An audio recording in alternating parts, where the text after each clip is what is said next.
Some things never change.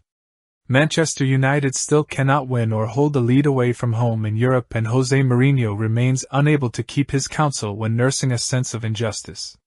On a night when the former United manager was sent off after reacting angrily to his Fenerbahce side being denied a penalty, his opposite number Erik ten Hag again watched his own team fall short in Europe.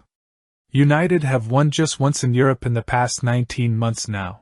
That solitary victory, against Copenhagen, was a year ago to the day, and even that required a last-minute penalty save from Andre Onana to see off the Danes.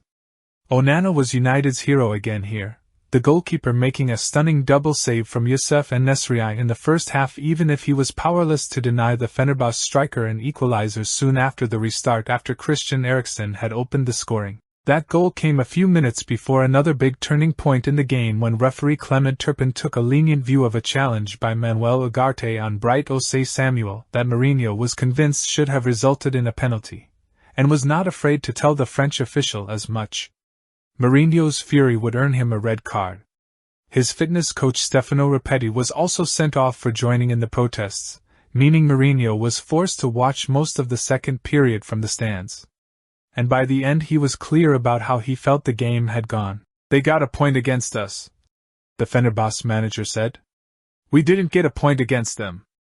In truth, there are things that Ten Hag will have liked about the performance, but United's decision-making in the final third let them down once again. Joshua Zirkzee endured another disappointing showing, and they were grateful to Onana, a fine block from Manuel Ugarte to deny Dusan Tadic, and some good fortune for Fenerbahce not scoring more.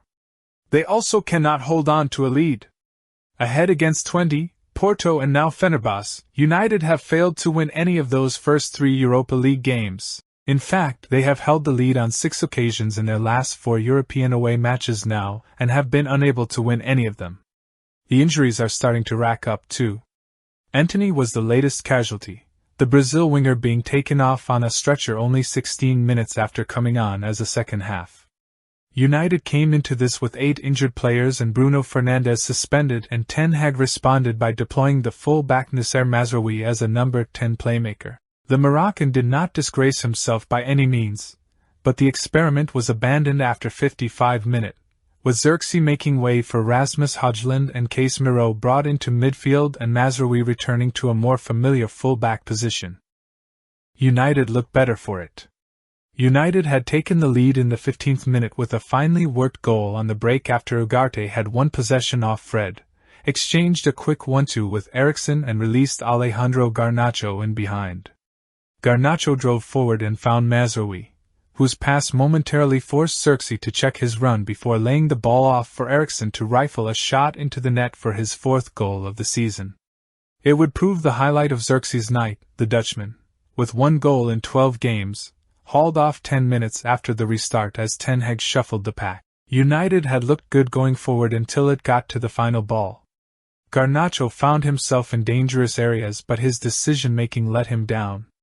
Zirkzee made a mess of a simple through ball to release Rashford in the first half, to the England striker's obvious disgust, and in the second period Diogo Dalot made a hash of a fairly routine pullback for Rashford in the penalty area. Rashford had a golden chance earlier when he did brilliantly to cut inside 2 men only to roll his shot just wide. Fenerbahce, in truth, and En-Nesyri especially should have scored well before they eventually did. Mourinho had been his usual colorful self even before his red card, the Fenerbahce coach's animated reaction to Onana's double save almost as entertaining as the game itself. Onana had not enjoyed the happiest of nights on his previous visit to Istanbul against Galatasaray 11 months ago, but he had to be at his absolute best to keep out 2 goal-bound headers from the striker and preserve United's fragile lead. Mourinho could only laugh, spraying his arms out wide in astonishment at the save. Fenerbahce seemed to be full of players who have haunted United at one stage or another in the past. 2 of them combined for the Fenerbahce equalizer, the former Newcastle winger Alan Saint-Maximin having far too much time and space to cross for En-Nesyri to lose Lindelof and Lisandro Martinez and head home from close range. It was the kind of game that felt like it could take a dramatic turn at any point. It also felt like the place might explode when Fenerbahce were denied what seemed a strong penalty appeal. After Bright Osayi-Samuel had cut back inside, The Fenerbahce right back appeared to have a foot stood on by Ugarte. The entire stadium screamed for a penalty, but Turpin, to the fury of Mourinho and Rapetti, was unmoved. And whatever the pair said on the touchline was enough to earn them both straight red cards. Mourinho is still playing the pantomime villain, and United are still struggling to win in Europe.